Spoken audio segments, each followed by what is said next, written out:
উপরে হলো আম গাছ, আর আছি ঠিক আম গাছের নিচে। আর এই যে আমার পিছনে গরমের দিনে যখন আপনারা গ্রামের বাসায় যাবেন গরমের ছুটিটা কাটাতে, তখন কিন্তু এই যে ভাই ব্রাদার যদি এই ধরনের ভাই ব্রাদার যদি থাকে তাহলে কোনো কিছুই খাবারের অভাব হবে না। গ্রামে গেলে সেটা কিন্তু খুবই মজা। যারা গ্রামের শৈশবটা কাটছে তারাই জানবে যে ভাই ব্রাদার নিয়ে আম খাওয়ার কি পরিমাণের স্বাদ। তো আজকে এলো আমাদের আম খাবো, তো এখানে আছে তোহা ভাই, জাভেদ ভাই, আমাদের যে ভাই ব্রাদার আছে এরা আমরা সবাই মিলে এই যে গাছটা উপরে আমার উপরে একটা আম গাছ, ঠিক আম গাছের নিচে আছি।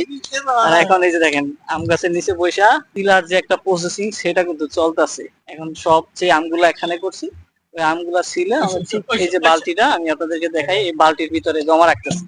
পরবর্তীতে এখানে ব্লেন্ডার আছে, ব্লেন্ডার দিয়ে এগুলো আম তো এখানে পারছি। এখন যে আমগুলা পারছি আমাদের ভাই ব্রাদারের সংখ্যা অনেক বেশি, কারণ বড় ভাই আরো আম পারতাছে। এই যে আমার পিছনে একটা গাছ, ঠিক এই যে দেখেন পুষ্কনির পারে অনেক প্রচুর পরিমাণে আম ধরছে এই গাছগুলাতে। এই যে পাশে যে গাছগুলা, এই গাছগুলাতে অনেক আম ধরছে। আর গ্রামের আনন্দটা এটাই, যখন যাবেন গ্রামে তখন যদি এই ধরনের ভাই ব্রাদার যাদের আছে কোনো সমস্যা নেই, গেলে অন্য আনন্দ পাবেন। তো এই আমগুলো এখন পাড়া হচ্ছে গাছ থেকে, কিছু আম আমরা ওইখানে পেরে ওই যে বালতিটা ওইখানে কিন্তু আম প্রসেসিং এর কাজটা চলতেছে।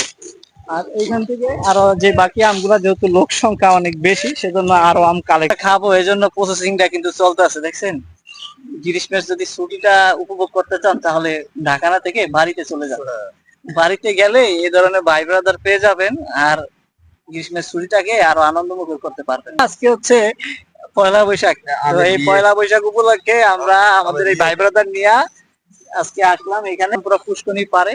তো আজকে এই আম মাখাটা খাবো আর এটা আপনাদেরকে রিভিউ দিই। আম মাখার সাথে তারা পেয়ারা ব্যবহার করছে আজকে, এর সাথেও লেবু আছে।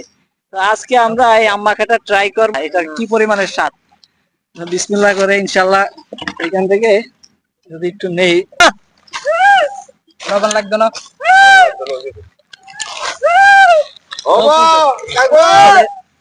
অসম্ভব স্বাদ, অসম্ভব। যদি আপনারা এটা ট্রাই করতেন তাহলে বুঝতে পারবেন যে এটা কি পরিমাণের স্বাদ আর কি পরিমাণের ফ্লেভার।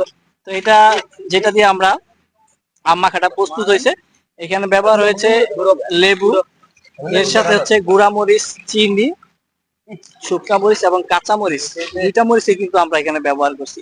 আর এটা প্রচন্ড পরিমাণের স্বাদ, কি যে পরিমাণের স্বাদ, যদি আপনাদেরকে এটা ট্রাই করতে দিতে পারতাম তাহলে বোঝা যেত যে এটা কি পরিমাণ স্বাদ।